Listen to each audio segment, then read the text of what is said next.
go ahead. This is Binti Africa Foundation from Kenya. We are doing the sanitary pads for low-income populations. We supply, we work with women in villages to make and supply affordable sanitary pads for populations who are not able to afford the sanitary pads that are actually, otherwise very expensive for them. So that is what we do. That is the model we work with. We work with women, they earn an income, and then at the same time, girls in school and other women in the villages are able to get sanitary pads. Yes. Can you describe to me what the product looks like and sort of how you just came to decide that was what you wanted to make? Okay, the product is informed by the traditional concept of a baby's napkin, and how we came to that was we carried out some research to find out what women and girls who cannot access sanitary pads use during their periods. And there was that they use pieces of cloth, that they use rags, that they use old mattresses and all that kind of stuff. And so we tried to work on what can be improved on the products that they use to make something that is more hygienic in the right materials and that is presentable. And that is how we came around the issue of making the reusable sanitary pads, hinged on the concept of a baby's napkin, as I've mentioned, where you have the toweling, you have the lining, and you have the polythene to prevent the leakage. And basically that is how we are moving. Can you describe the business model of how the women make the product and how they make we identify women groups. There are usually many women groups formed for different purposes.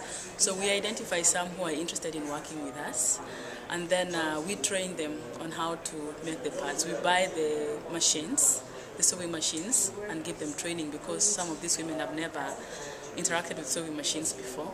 So we train them how to make the sanitary pads, and that takes a period of about 6 months. And once they are ready, then we supply them with the first batch of materials, after which when they start selling the pads, they make their profits and they're able to go on with the business themselves. And it's interesting how we work with women because traditionally women have a lot of the gender burden. They have a lot of roles that they have to fulfill in the home, and so it's difficult for them to get out from the village to go and find employment elsewhere. And you'd find that women do a lot of work and earn nothing for it. For baby care, fetching firewood, going to the river, cooking for the family. And so the model works well because we have taken the work into the village. The women are able to leave their houses, take like 5-10 minute walk to the center, and are able to make the pads there and go back to their homes as needed. So it's an easy way for them to be able to be engaged in the production of pads and earning an income, and at the same time to be there at home for their families and their farms and all that. How much do the pads cost? The pads cost an average of per month. They're reusable pads which can be used for 4 months, but so on average calculating they cost about 30 to 40 cents a month. And the whole pack retails for $1.2. So when you divide that over the 4 months that the $1.2 will be used, that comes to about 30 cents that I was talking about. As opposed to the conventional pads, which would cost like $3 per month, which is not is out of reach for most people. And can you describe the whole package a little bit more detail? Yeah, for schools, for girls in schools, because one of the aims of these pads is to keep girls in school. Because research has shown that girls drop out of school once they start maturing because they're not able to afford sanitary pads. And so the kids start missing school on the day that they have their periods each month, and that really over time affects their learning. And so it is very crucial for us that girls in school are able to access these pads. And so when the women make the pads, we pair them up with a school in their area. And any package of pads going out to school has to go with a bucket and soap, because the women also, we have trained them to make soap. We buy the industrial products and we are able to make soap and repackage it in smaller bottles.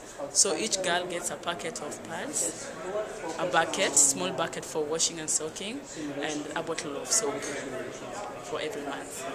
What do you see as the largest challenges in expanding your project moving forward? The largest challenge in expanding is, one, the training takes longer than anticipated, because the populations that we are dealing with, like the dynamics of rural environment are different from urban, and you cannot get a woman's time like throughout the whole day, as you would report to work from 8 to 5. A woman in a rural area is not able to do that. So the training takes much longer, and that is one of the big challenges. And then another challenge is distribution, because of infrastructure, and you'll find like the cost of distribution goes very high. For a young project like this, we are not able to afford that, and we are not able to be in places where we really should be going to, because the distribution network is still young and we have not managed it. Great, thank you very much. Okay.